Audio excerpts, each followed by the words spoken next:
team members introduce themselves before we move any further.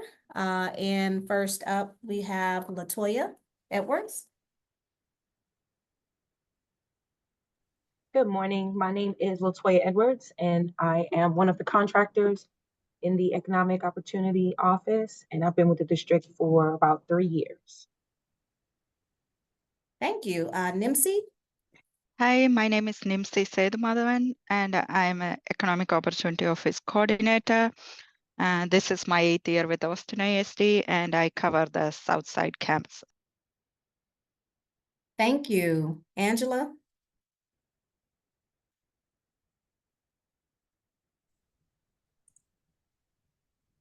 Hi, my name is Angela McCarter, and I am with the Economic Opportunity Office as a coordinator, and I am in my first year here at AISD. Kate? Hi, my name is Catherine Martinez. I also go by Kate. I'm with the Economic Opportunity Office as the coordinator for Central Austin Schools, and I have been with Austin ISD for about 3 years now. Brittany? Hi, I'm Brittany Whitley, and I'm with the Economic Opportunity Office, and I've been with Austin ISD for. I want to share just a little bit about the Economic Opportunity Office. We recently rebranded our department. We are formerly the Historically Underutilized Business Program Department, now Economic Opportunity Office. We still administer the HUB program, and we are excited to bring to you some new initiatives that we have coming up with the district. Part of this is to ensure that we are providing the relevant technical assistance, education, and training that you all need, again, to position yourselves to successfully bid our work and also win awards with the district. So thank you so much for being here. I will now turn it over to BuyBoard, our presenters for today. Please note that we are going to take questions after BuyBoard's presentation. So we invite you to drop your questions into the chat. Angela McCarter is going to monitor our chat and ensure that we ask those questions following their presentation. Following BuyBoard will be Crystal Frank, our Executive Director of Procurement Services for Austin ISD. And then again, we'll have a question and answer session following her presentation. And finally, we'll wrap with closing remarks from my team. So thank you, and I turn it over now to BuyBoard. Thank you, Danita. We'll go ahead and get started. With me on the call is Ryan Burwell, and Ryan's going to be introducing himself shortly. We also have Vicki Sutton, and Vicki is our consultant for the Central Texas sort of area, but she's also the consultant who works with the members of AISD. Vicki, do you want to introduce yourself really quick? Hi, yes, thank you, Marissa. I work for the Business Services Department as a BuyBoard consultant. So I help our members utilize the website, answer any questions, help find a vendor, help navigate a contract, and provide training. And then also at the end of the fiscal year, I do rebate presentations. So that's always fun too. So I cover Region 13 and Region 3. And I've been with TASB for 3 years now. Excellent. Thank you, Vicki. Ryan, would you like to introduce yourself now, or do you want to wait till you present for Jock? Yeah, I can real quick. My name's Ryan Burwell. I'm BuyBoard. I'm a dedicated job order contracting consultant. I handle basically one commodity at BuyBoard, and that is job order contracting. And so today we're going to kind of dive into that, and how JOC works, how it works specifically with the co-op, and how you become a JOC contractor. So yeah, looking forward to talking. Thank you, Ryan. My name's Marissa Vickery, and this is kind of full circle for me. I spent about 5 years of my 20-year teaching career at AISD, and but it's been about 20 years since I was there. Also was an administrator where I actually did purchasing. I have a small business, and now I'm the vendor relations manager for the BuyBoard. So between Vicki, Ryan, and I, we kind of cover a lot of bases for purchasing cooperatives. So we hope that we can be a great resource for you. So I'm going to get started with our presentation. Basically, let me get on the right screen for you. We're going to cover just who BuyBoard is, some of the benefits, how to register for those of you that are vendors and are interested in registering, and then eventually submitting a proposal to become an awarded vendor. And then Ryan's going to take over and share a little bit about JOC contracts, job order contracting, and really give you, he is the guy in Texas for that. So he's going to really give you some great information. And then finally, we'll just share how to reach out for support. So the BuyBoard Purchasing Cooperative is in Texas and nationwide. We're under the umbrella of the Texas Association of School Boards. And it was really originally created many years ago to support public schools. And of course, from there, we've grown to municipalities, cities, counties, any local government, universities, to provide our members competitive pricing and just really to ease the burden of government for procurement. Those of you that have worked with local government entities over the years know that there's so many rules, laws, things that hoops that they have to jump through because they're using taxpayer dollars. So really it comes down to the purpose of our purchasing cooperative is to lessen that burden and streamline the procurement purchasing process for them. Some of just the high points of why BuyBoard is what we of course believe is the best purchasing cooperative, is we're credible. We have, under Texas Association of School Boards, we have 25 programs that serve mainly public schools. We're governed by a board of trustees, and we know the problems that local government entities, especially public school systems, have, and really our mission is to support them. Any members that join the BuyBoard, it's at no cost. It's free, of course. And again, that includes counties, cities, and nonprofits. We have over 6,000 members in the state of Texas and 3,000 nationwide. Our nationwide BuyBoard is a little bit newer than that in Texas, but we're growing rapidly. So I think last year, for the first time, we had more additional members added in the national space than we did in Texas. And our members represent purchasing of billions each year. I believe this year we still, at the point we had 2 months in our fiscal year, we already had over $2 billion in purchase orders. And that's not what we're making. That's what our vendors are making and members, our customers, are spending. So just a few benefits of being a BuyBoard vendor is, of course, access to all of our members. Every single school district, except for one, in the entire state of Texas, every city, county, I think there's one county that's not a member because their population is so small that they piggyback with another county.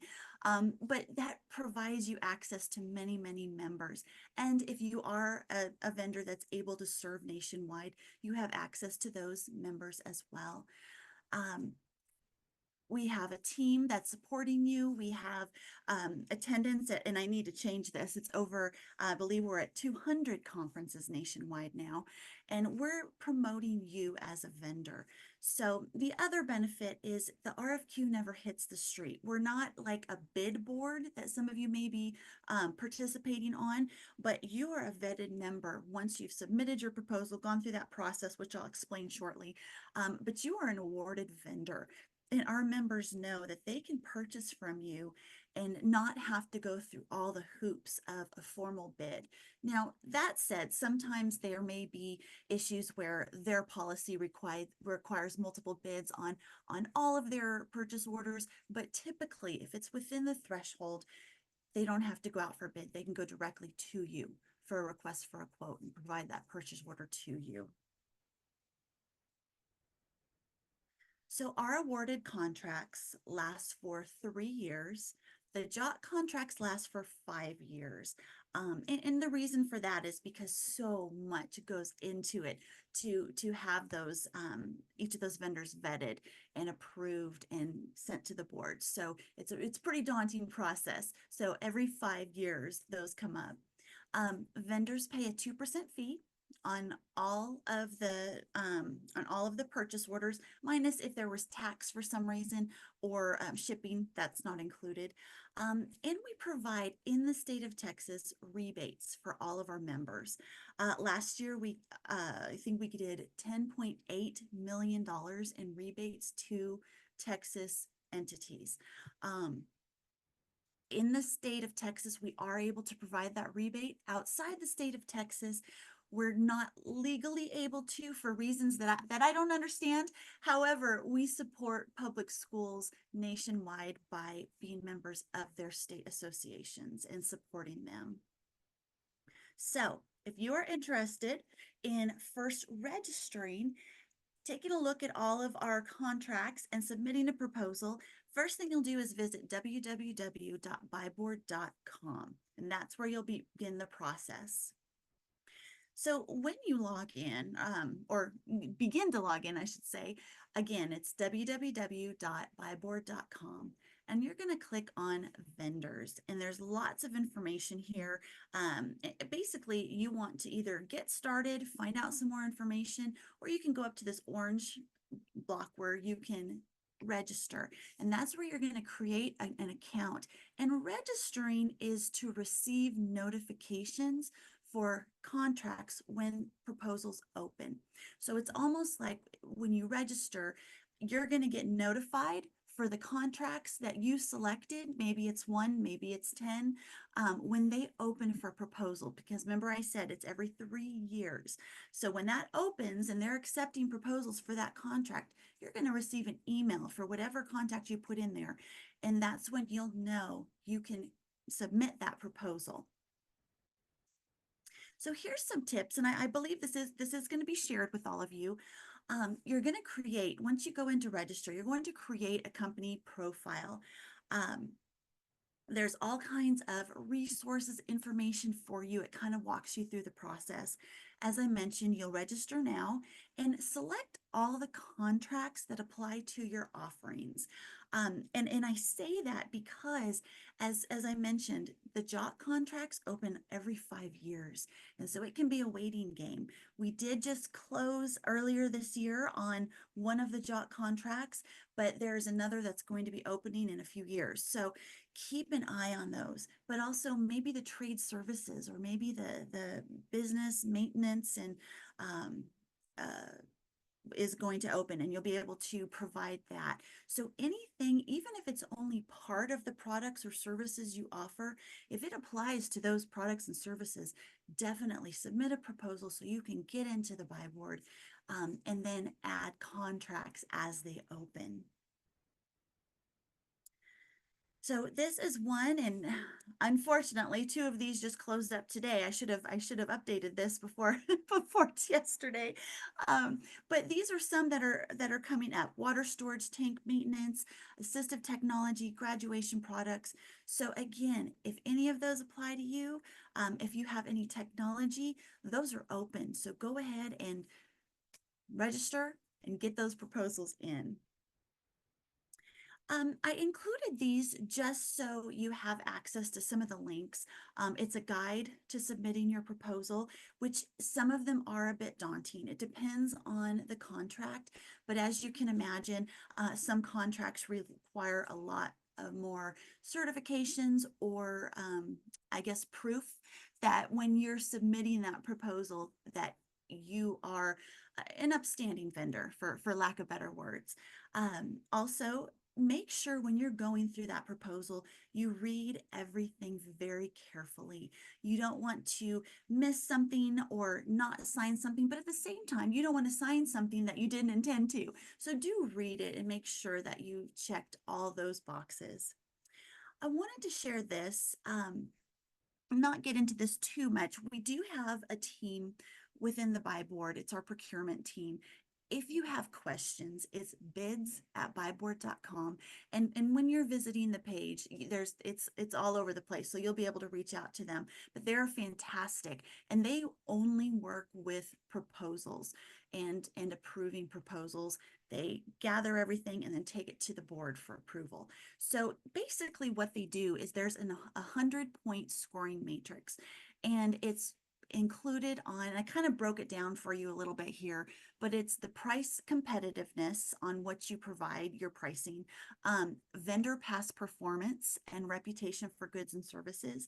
Now, for those of you that are brand new vendors, of course, we can't give performance on how you were with BuyBoard the year before, but what they do for that is they will contact the references that you provide, and they reach out to them and just make sure that service was great, everything was smooth, and you do get points for that. And of course, also the financial technical resources that you provide, the capability of servicing cooperative members. So if you're only able to service the Valley in Texas and nowhere else in Texas or the United States, you may lose points. However, if you're providing a service and you're one of the only services that's providing to the Valley, then you're going to get those points for that. So it really is scaled on the need for that area, how many vendors are able to service that area, but then on the other hand, how many customers or members you're able to provide services for.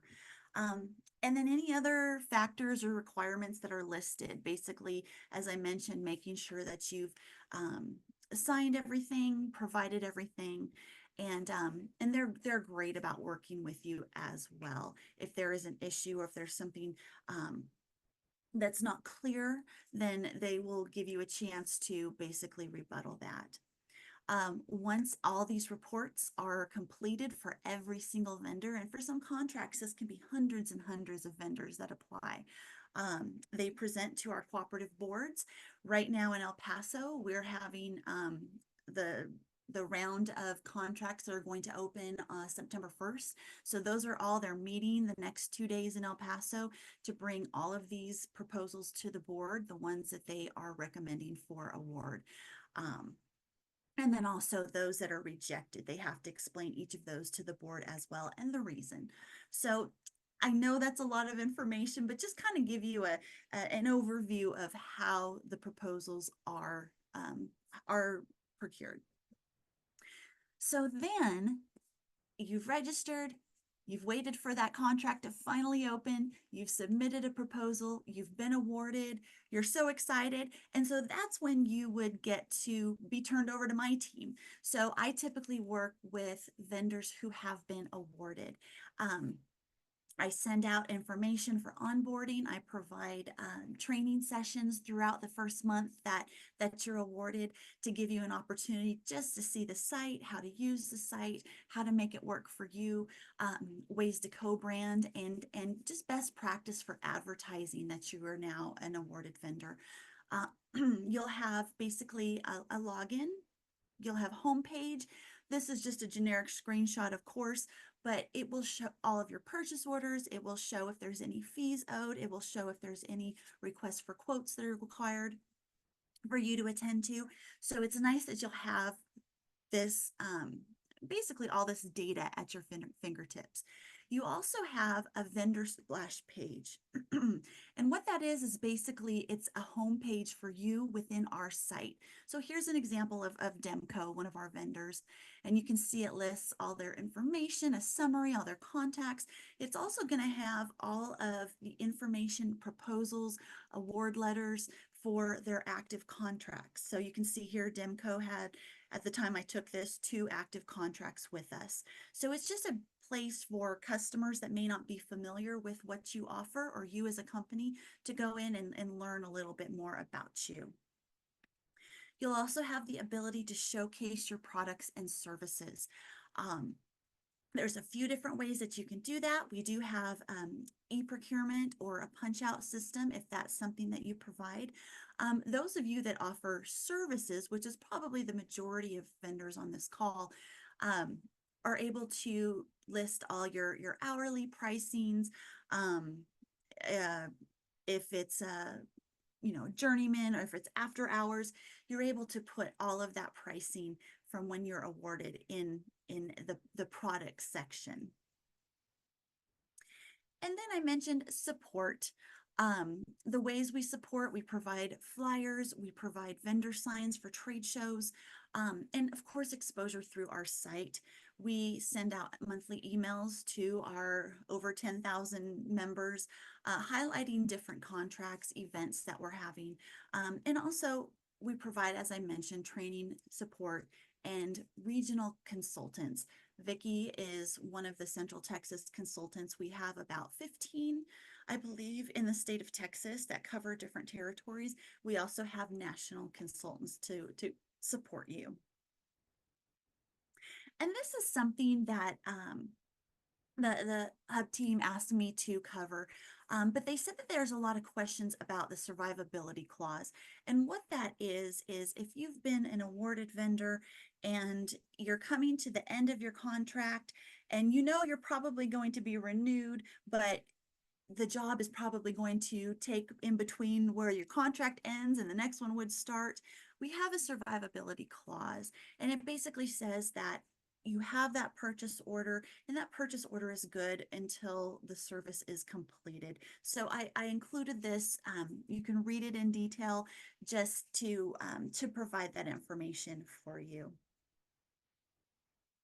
And then finally, the to-do list. So those of you that are interested in becoming a BuyBoard vendor, as I mentioned, the hardest part, and I always dislike sharing this with vendors, is the wait game. You may be lucky and the contract you're looking for is going to open up next week for proposals. You may have to wait a year or two.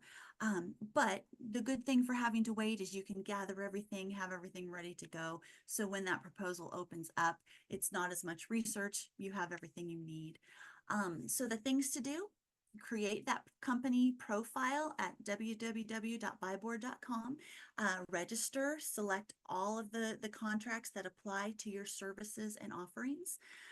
Keep that registration current. So if you know you're going to be leaving, or if you're not great about checking your email, have a shared email or have multiple emails on there. So multiple people or people who are viewing a shared box will see that notification. Watch for those open proposals. Submit your proposal and then hopefully become an awarded BuyBoard vendor. So I know that was a very quick overview. I hope it was helpful for you. But now I want to turn the time over to Ryan Burwell, because he's going to dive into the job order contracting. So Ryan. Yeah, can you hear me okay? Yes, sir. All right, thanks, Marissa.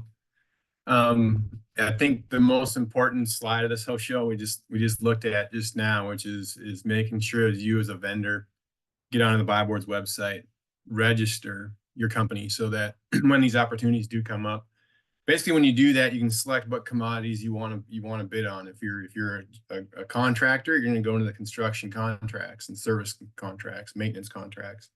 That way you're notified when those opportunities come up. And like Marissa mentioned, it is kind of a wait game, but if you're not on the list, you're not going to know. And so, BuyBoard's one co-op in the state, and there's multiple out there. So we just encourage y'all to get out there and make sure your company's registered, so you know these opportunities. So I'm going to dive into job order contracting. JOC is a procurement method that's allowed for government public agencies to procure construction, renovation, repair work. So BuyBoard puts out JOC contracts. We have 2 that are active right now.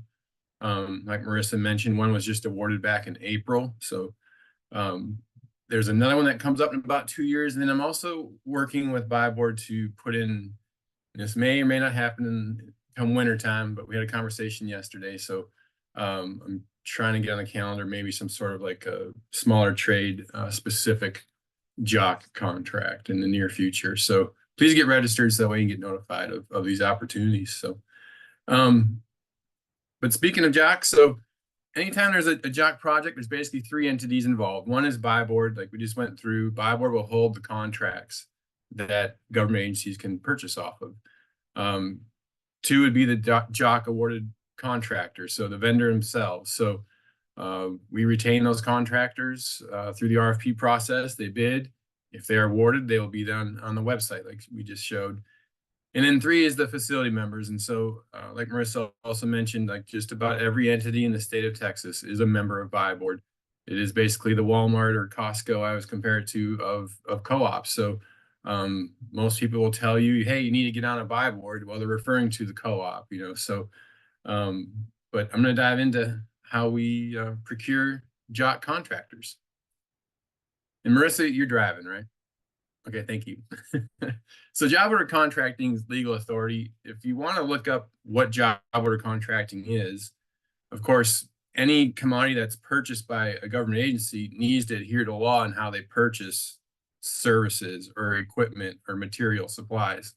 And so job order contracting is a legal procurement method according to Texas Education Code 51.784 and Texas Local Government Code 2269.401. So you can Google that. You can Google 2269.401, and you can read all about job order contracting in the law. And it's a really good read. I always encourage people to look into it because it helps you really understand how the state puts limitations on JOC of what it can and can't do, and what it can be used for and how it can be used. But we're going to dive into a little bit more of that. So job order contracting is defined this way by the law. It's a firm fixed price, competitively bid, fast track. It's the absolute fastest way to procure construction, indefinite quantity type procurement contract specifically designed to accomplish maintenance, repair, alteration, renovation, remediation, or minor construction of a facility. So those are some of the limitations that are on JOC. It's still pretty versatile as what it can be used for, but it basically has to be an existing facility that's being maintained right now by the government agency. So JOC in Texas cannot be used to go build a brand new fire station or a brand new high school. That has to be done through other procurement methods according to law. But a lot of maintenance, repair, it's an existing facility, additions, renovations, remediation and minor construction. Minor construction is always defined by the entity themselves. So larger entities do large projects and even small ones do, but minor construction is kind of, like I said, it's open up to the legal team of the entity themselves. So go ahead, Marissa. So some of the common JOC projects you'll see, these are really, really common, what we see on BuyBoard on a daily basis. So asbestos removal, backup generators, bathroom renovations, boiler replacement, sidewalk work, demo, pre-engineered metal buildings, HVAC, masonry repairs, office renovations, painting, lighting, roofing repairs, school security, outdoor canopies, those types of things. So a lot of the reason people use JOC is because it is fast track, and a lot of times there could be some sort of emergency type work that needs to be done. So JOC is a great avenue to do that, and so you'll see a lot of common renovation repair type projects like this. Go ahead. So how is job order contracting solicited? So up front, when we do an RFP for obtaining contractors to get on BuyBoard, we don't identify a single project. We can't tell you what you're going to do. We can't tell you who you're going to work for. So really what we do up front is it's really just the data set in the book, which I'll get into in a minute. But the scope of work, we just tell you that we're going to do maintenance, repair, alteration, renovation, remediation, and minor construction work. And the scope is actually defined by what's called a unit price book. So I always explain that the unit price book is really just a Sears catalog of construction tasks, right? So if you think back to the old Sears or JCPenney catalogs of how they have commodities in there that you can purchase, like blue jeans or Craftsman tools, and they're all set for a fixed price. You can order a couch out of those catalogs, and you're going to pay $500 for that couch. Same thing here, but it's all construction material. Okay, so it's in-place construction like carpet, drywall, paint, concrete, asphalt, shingle roofs. All those commodities, these books contain upwards of 85,000 work tasks. So There's a lot of items in that book that are fixed pricing. And so the terms of the contract in Texas are allowed to go with a 2-year base with 3 1-year renewal options. And so if a contractor is performing work on the contract and is active, they will be extended. Their contract will be extended. So if people start to drop off or for some reason, maybe the contract will bid earlier, but typically they do run about 5 years. So once you're on, it's actually a good window, an opportunity to do quite a bit of business. And then, so again, the unit price book is fixed costs and it's published. So what we do is that the contractors bid a series of coefficients that are applied to that unit price book. So basically you're saying, okay, you're competing on how you're going to discount the list price. And so some contractors say, hey, I'll discount it by 10%. Some say I'll discount it 5%. Some say I'll discount it 15%. So that's how they compete on price. But the scoring value is best value criteria. So it's not just price. I think Marissa had a slide on that where it showed what's your history, what's your past experience, and other different items that they have to check and reference. So bonding capacity and things like that. So,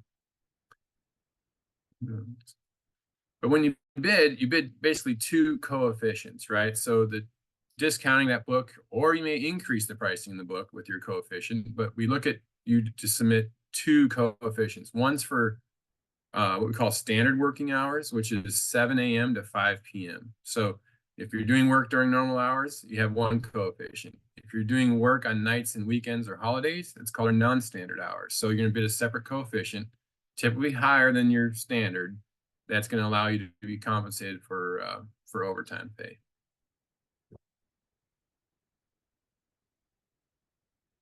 So that's part 1 and part 2. So there's 2 parts to this contract, right? So one, it's advertised and contractors bid. So like on the contract that just bid in or was awarded in April, we had 100 contractors bid on the contract.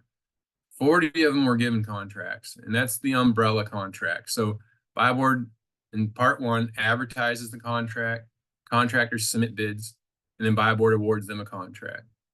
And then you move to part 2 where you deal with me and Marissa. You get an active contract, and this is where BuyBoard members can solicit you or reach out to you directly and request a proposal. That proposal will then be built using either one of our price books, RS Means or Gordian Price Book. And then as they go through the proposal process, BuyBoard members can issue you a purchase order. Now I'm going to kind of dive into that proposal process here briefly. So the way we look at it is a 5-step process. So step 1, the contractor is notified of the project by the member. You may have a relationship with the entity themselves, so you may be talking to them and asking them, hey, have you got any work coming up? Let me know. I'm on BuyBoard. I can get you a proposal. Or they may find you on the website and just solicit a quote from you. Step 2 is the prompt scheduling of the site visit. So we have a joint scope meeting on site where the contractor, you come out, meet with the entity. I may possibly be there. Some sort of BuyBoard representative may or may not be there. But we'll go over any scope docs and visit the site, take field measurements and whatnot. And then step 3, the contractor then goes back to their office and starts working on building that price proposal. So the books are all online now. So there used to be actually printed books that phased out about 10 years ago or so. And now it's all online. So contractors build their proposals digitally. They are then submitted to the owner in step 4 in a proposal package, which includes your cover page, your contact info, your contract number, a detailed scope of work of what you're going to do, inclusions, exclusions, qualifications, and then that detailed line on proposal. And step 5 is really doing that proposal review. And that's where my service is provided to help owners and members review JOC proposals. Not every member is familiar with a JOC proposal. It's a lot more detail than just a letterhead, lump sum proposal. So, and then it gives you the opportunity to discuss value engineering items, schedule, and long lead items. So like I mentioned, building the proposal is all done online. Contractors use the web-based software. RS Means is the contract we just awarded. It's one of the more popular software platforms and data sets for job order contracting is RS Means. You can do your quantity takeoff in the software, and it really automates the proposal process. So it gives you the option to also put in notes and divide the proposal up into categories. If you want to say first floor, second floor, third floor, you can kind of shift around. Or if you want to say HVAC, flooring, drywall, painting, you can separate the proposal out in a lot of detail. And so it really helps the member or the owner understand exactly what they're buying, what they're paying for. And then the final, package is what we call the professional proposal package. And it really comes down to just submitting a document that is, when it's circulated, that everyone can understand and read and feel comfortable moving forward with. So like I said, the cover page includes your company letterhead, your contract number, and who it's to and from. And we help you, customize these documents too once you come on board. Inclusions, exclusions, qualifications, and your detailed scope. I always like to list the drawing titles. If there's an architect involved, list that. Not every project will have an architect. Sometimes they call you out and say, hey, we need to repair this sidewalk. There's no drawings on it. You're going to just document the scope of work, take some photos, do your takeoff and measurements there in the field, and list that, the scope of work. But if there are drawings, I always want to encourage you to list the plan dates and the plan pages. That way, when the PO is issued, I've had it in the past where there's several data sets of drawings circulating around, and the proposal was priced off the wrong or the earlier set of drawings. So it's always good to list that just so everyone's on the same page and we understand what the scope is. And then finally is the detailed price proposal. So that document just shows a lot of detail as far as exactly what the owner's buying line by line item. So go to the next one, Marissa. Okay. So why BuyBoard members use JOC? The number one reason that anyone uses job order contracting is it's fast track procurement. You can do CSP, they can do design build. There's a lot of methods that are open to procuring construction, but JOC is by far the fastest.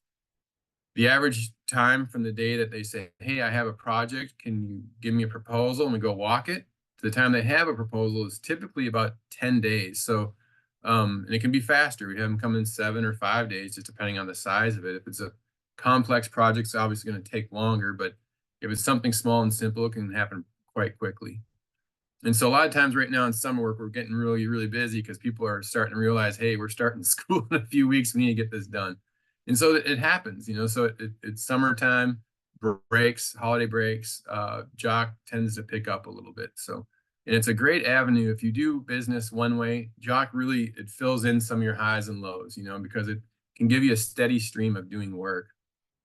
But members also like it because it's assured quality and performance of the contractor. So as you work with an entity, they learn to understand you. They know what you've done in the past.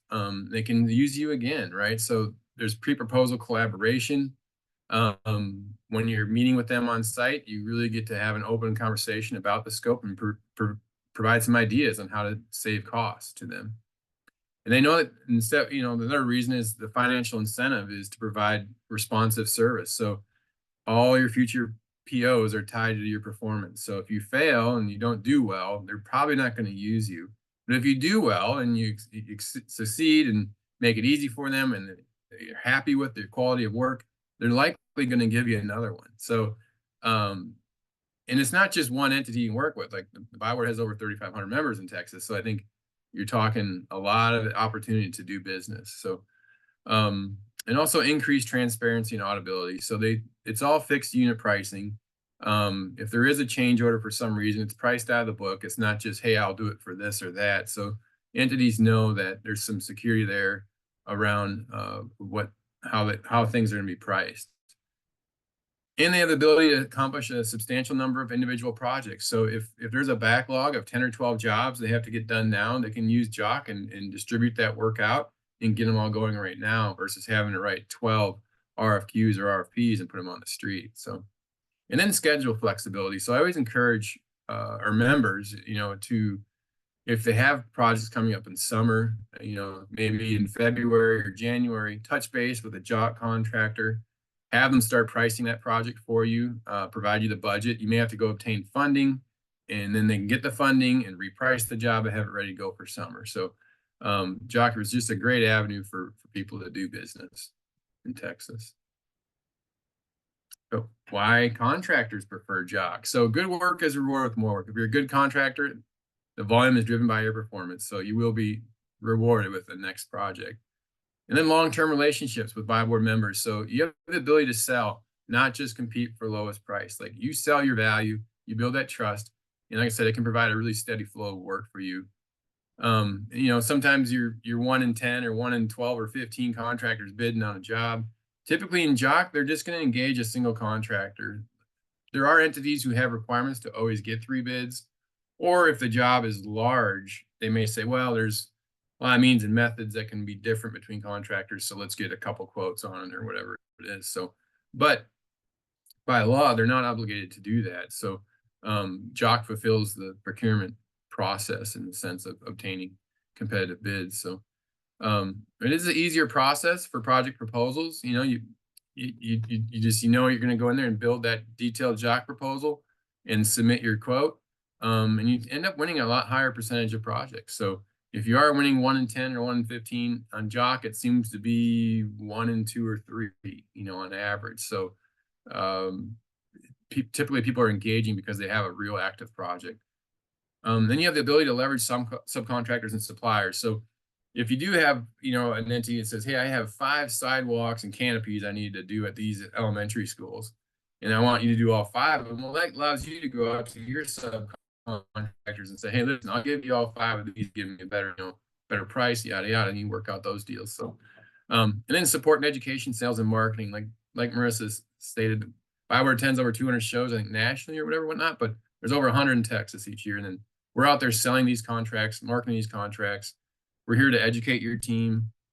If you hire somebody new and they need training in Jock, I'm here to help them get up to speed on it. And then there's also reduced risk, right? So I think from a contractor standpoint, once you are working with an entity, you start to get familiar with each other, how they work, how their billing works, and they understand your ability to provide input during the scope developments. There's a lot less risk. It just eliminates a lot of quibbling over change orders and stuff and reduces chances of claims. And actually, Jock is a great way to build bonding capacity because you can knock out a lot of work in a short period of time.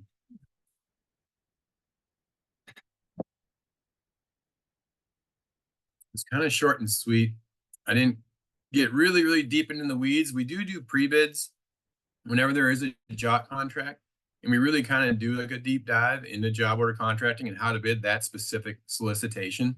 They are all a little bit different just depending on the data set that's provided. But like I said, please get on the BuyBoard's website and register as a vendor to be notified of those specific contracts and commodity options that come up. So, but this is our contact. If you have any questions, you can feel free to reach out to me. I'm ryan.burwell@tasb.org. So, but any of us, Vicky or Marissa, are all available too to help. Thank you, Ryan. Thank you, BuyBoard. Before we go into question and answer session, I just want to add that Austin ISD does a lot of work through cooperative purchasing, specifically Jocks. So that's why we wanted to ensure you all know exactly how to properly leverage cooperatives, how to get approved on a cooperative.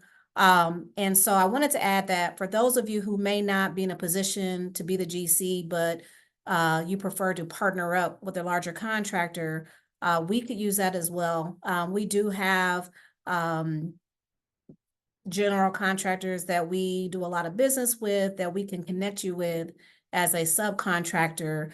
So if you want to reach out to us directly, we can make those connections. We do set goals on cooperative contract opportunities as well. So there is an expectation for minority and women-owned participation on these projects. So Kate, if you wouldn't mind dropping our team email in the chat so that everybody has that. So if you're interested in being a partner as a sub, we can certainly partner you up. Ryan went over some commonly Jock projects, and so you have an idea of kind of where the need is for your type of business. And we focus primarily on the construction space because that is what our team provides here at the district. Our hub program is aligned with our bond construction and professional services. However, there's other services that you can register for in these co-ops. So for those of you who may not be directly in the construction space, keep that in mind as well. So this information is still beneficial for you. So with that, we will open up for questions. Angie will manage the Q&A, and I will go back on mute.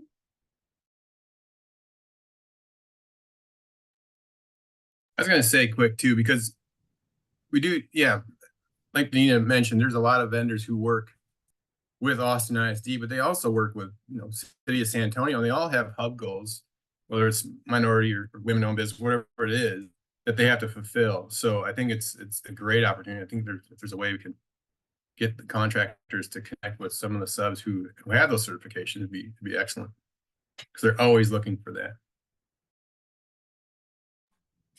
Thanks, Ryan. Okay, I think there are a couple of questions here.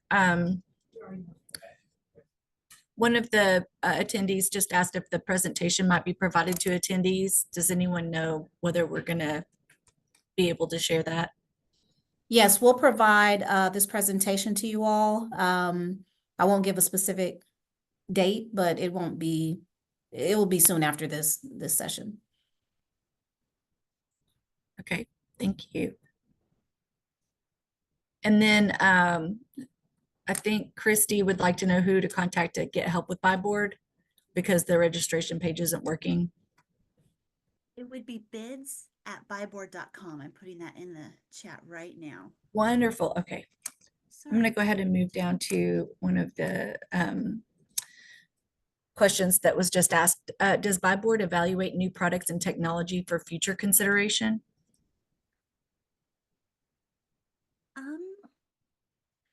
I want to make sure I understand that question correctly.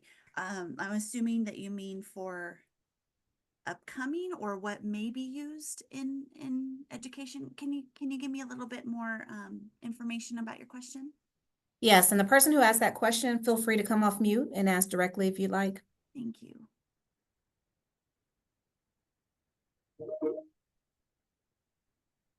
That was me, Steve Coyle with Miller. And the nature of the question is in terms of when you put out a request for quote on technology products such as copiers, printers, wide format copiers, printers, if there's currently new technology from a manufacturer being introduced, how does one get that in front of BuyBoard so they can make in their specifications a request for that type of technology? Okay, so you're saying when basically to add it, proposal's already been submitted? Yes. Okay, great question. I just wanted to make sure I understood. My apologies. No problem. Few ways you can do that. So one thing I see, and I'm so glad you asked this, is sometimes vendors will put a specific price catalog. So maybe it's copiers and they only put Canon, no others. Well, then all of a sudden something else comes and they were only awarded that line item for that particular manufacturer. So what I suggest you do is put your entire catalog. So if the name of your company is Bob's Printers, then put Bob's Printers price catalog.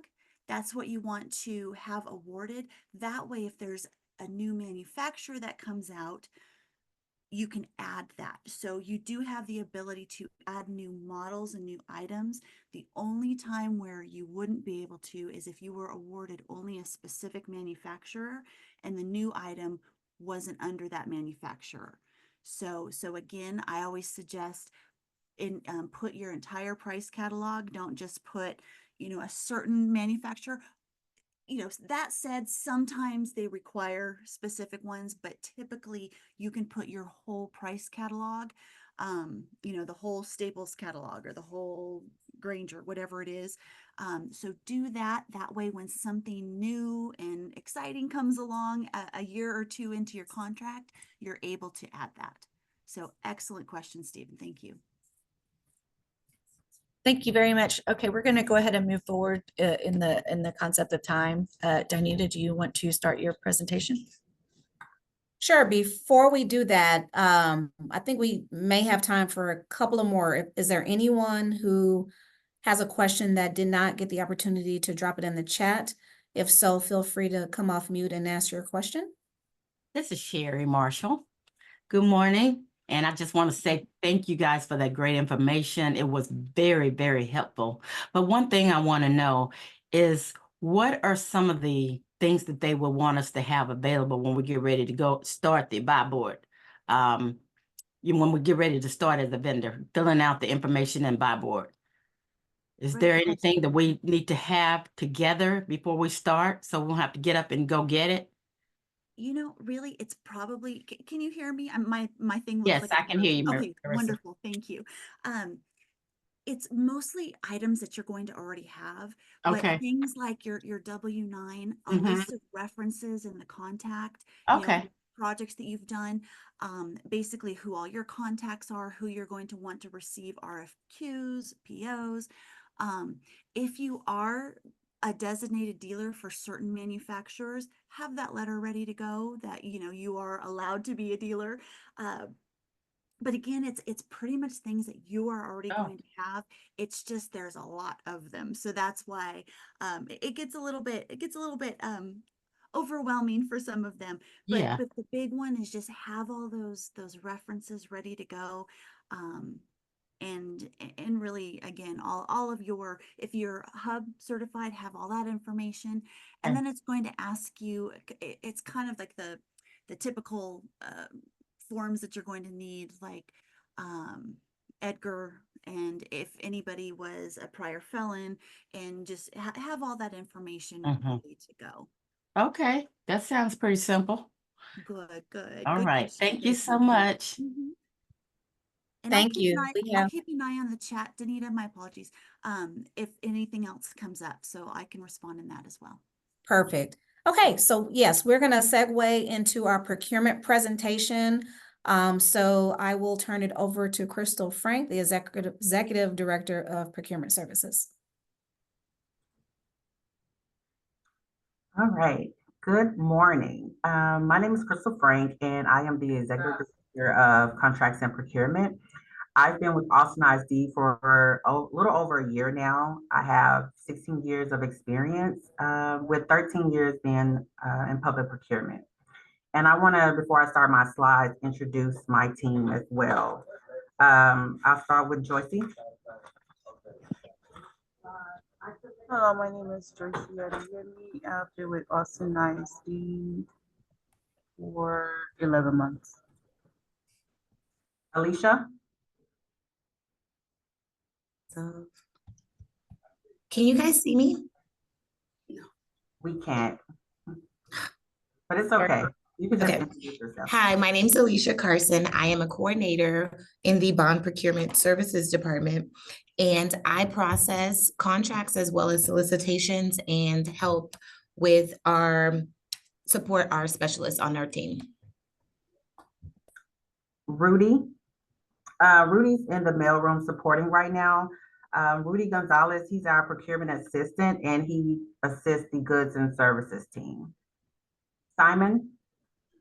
Yes, my name is Simon Lucas. I'm with the Bond Procurement Department. I've been here for just about a year. Anita. I'm Anita Mascarella. I am the coordinator for Contract and Procurement Services, everything related to instruction in the classroom. And I've been with the district, it'll be 18 years on September 11th. Brenda. Brenda Mays, she had a meeting. Oh, I'm back. I'm back. Brenda. I am in contract and procurement services over technology purchases. And I've been with the district for 24 years. David. Hello, my name is David Martinez, and I am in Contract and Procurement Services. I am a procurement specialist for the business and operations team, and I've been with the team for 1 year. Morgan.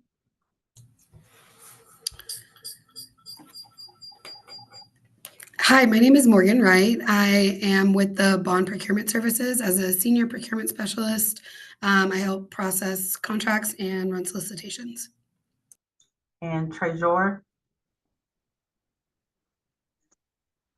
Hello, I'm Trejor Wilson. Can you guys see me? No. No? Okay. Let me see if I can. Okay, what about now? Yes. Okay. I'm Trejor Wilson, and I'm with the Bond Procurement Services.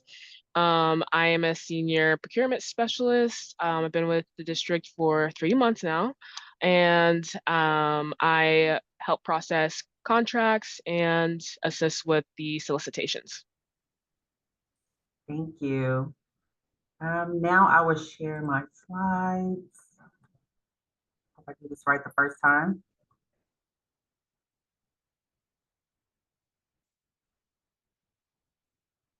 Okay. Can you all see my slide? Yes. Okay. Yes. Thank you. So again, I'm Crystal Frank, Executive Director, and Contracts and Procurement. Our goal is to provide customer service at the highest level as possible, and to adhering to those core values that we have, which is compliance, code of ethics, collaboration, and cost efficiency. We are governing by several policies and procedures, but just in reference to the meeting today is Texas Government Code 791 for interlocal cooperatives and Texas Government Code 2269 for contracting for construction projects. We also follow our CH and CV local policy, which it's a public policies are there, and you can just find that information at austinisd.org. under our board policies, and we follow TEA guidelines as well as EGR if it's grant funded. I kind of just going to quickly go over the vendor selection from a internal user side, so vendors can understand what the process looks like internally for us, and then basically kind of go how we award those, and then to contract development. So currently, this is more focused on our construction side, and we didn't really, because HUB only applies to the construction side currently with our local policy. So most of the information you will receive will probably be more for jobs or facilities.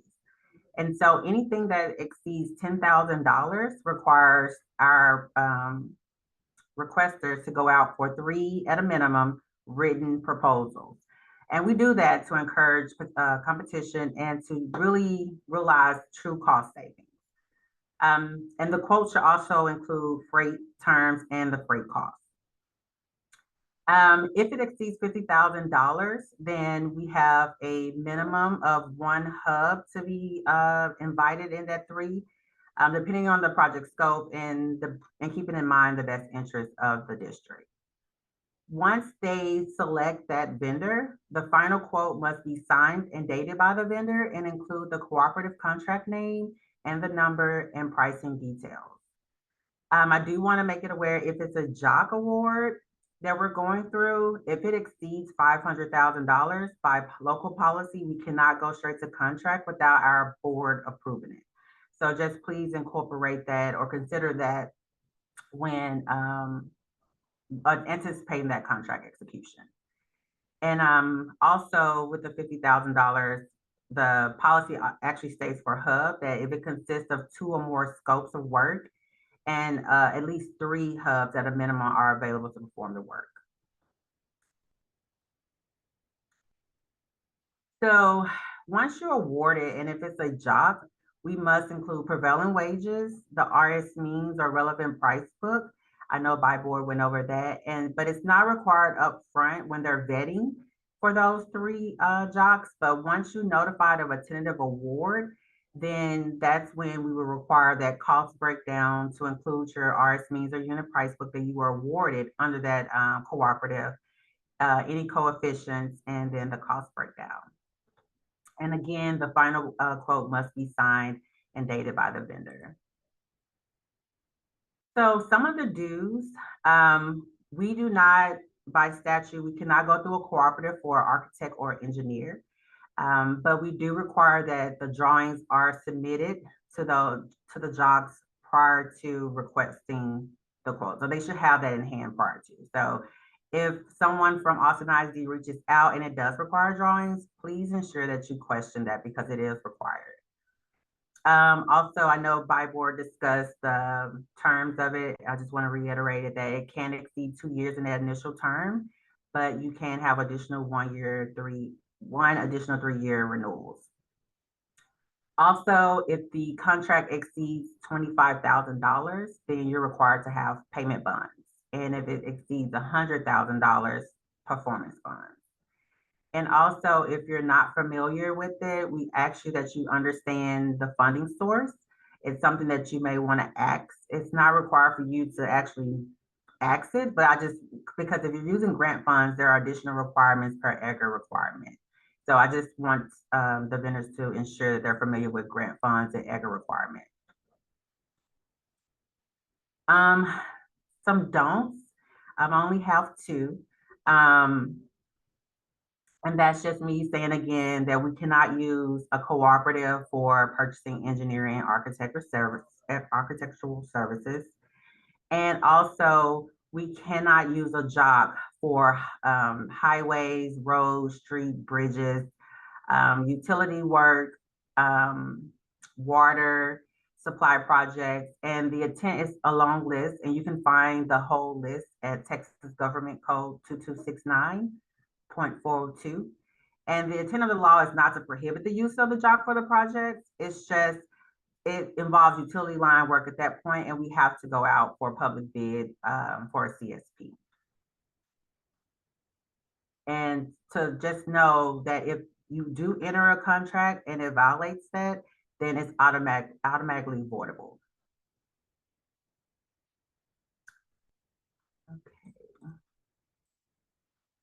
So currently, we are changing our process internally that now we utilize an e-procurement system called Bonfire.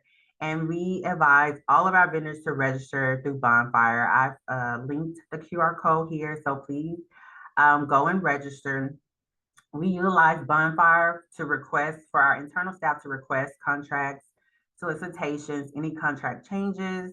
We do vendor management there, and that's where we do our contract repository. When you register, it's going to have a part for you to select the commodity codes that you can provide services for.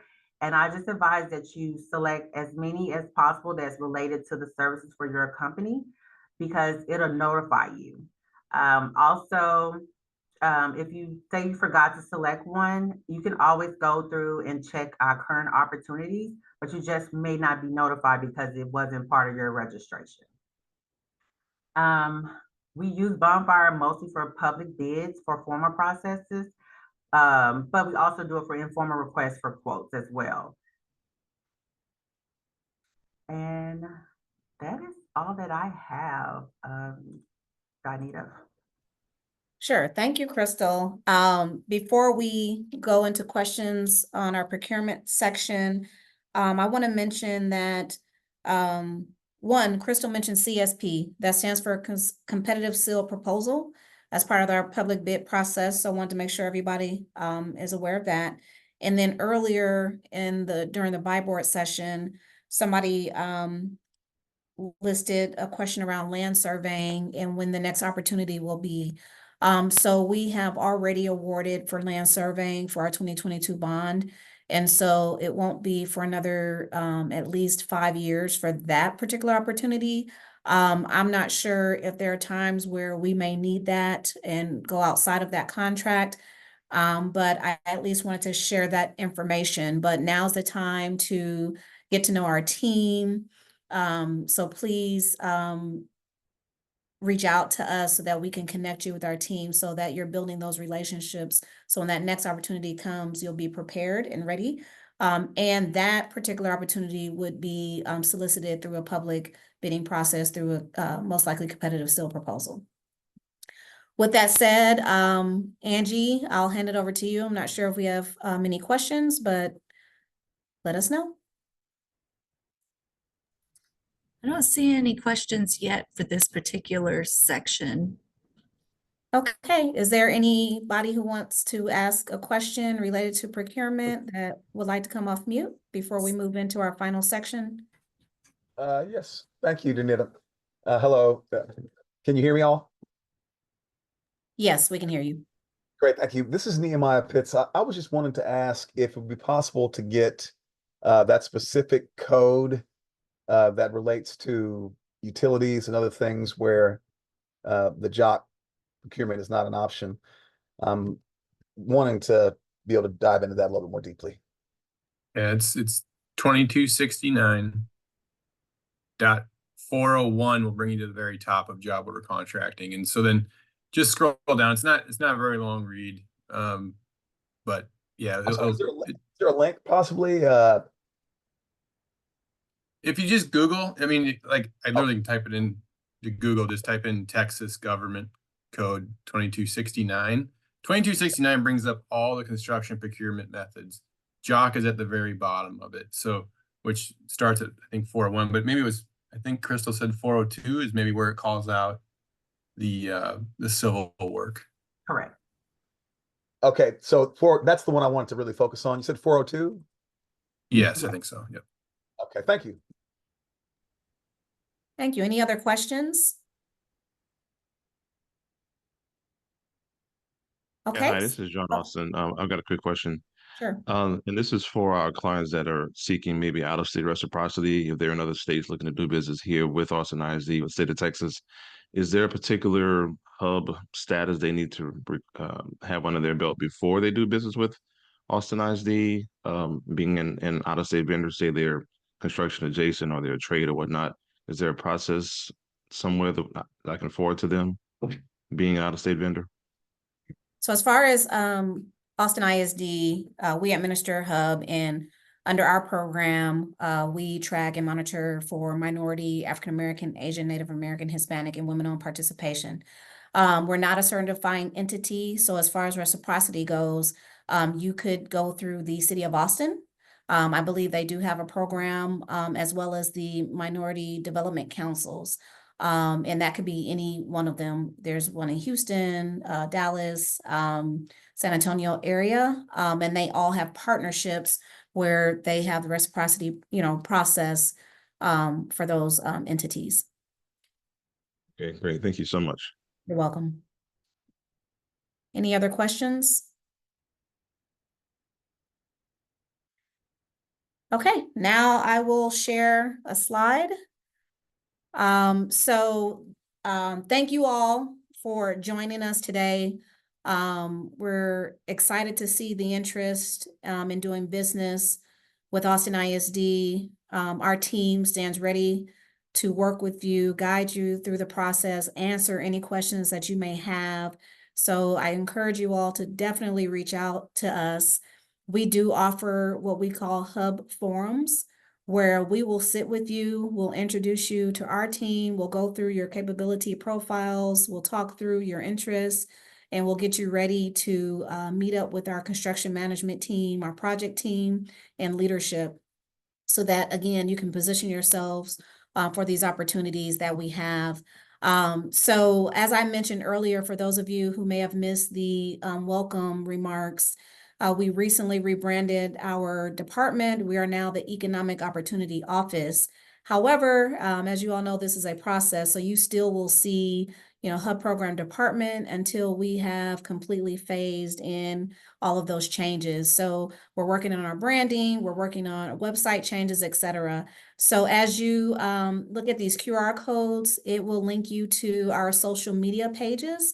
So again, you may still see Hub Program Department, but you can definitely connect with us through these platforms. This is where we will share information about all of our upcoming outreach opportunities. The very next Thought-Provoking Thursday will be on October 31st. We will be discussing leveraging the power of partnerships. You will see more about this, the amazing partners that we have participating in this particular session.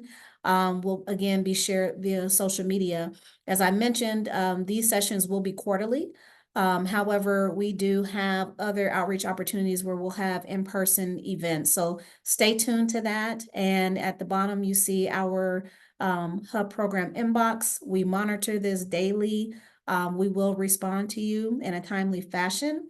And at this time, if there's any other questions, I can take those. Otherwise, thank you so much and have an awesome day.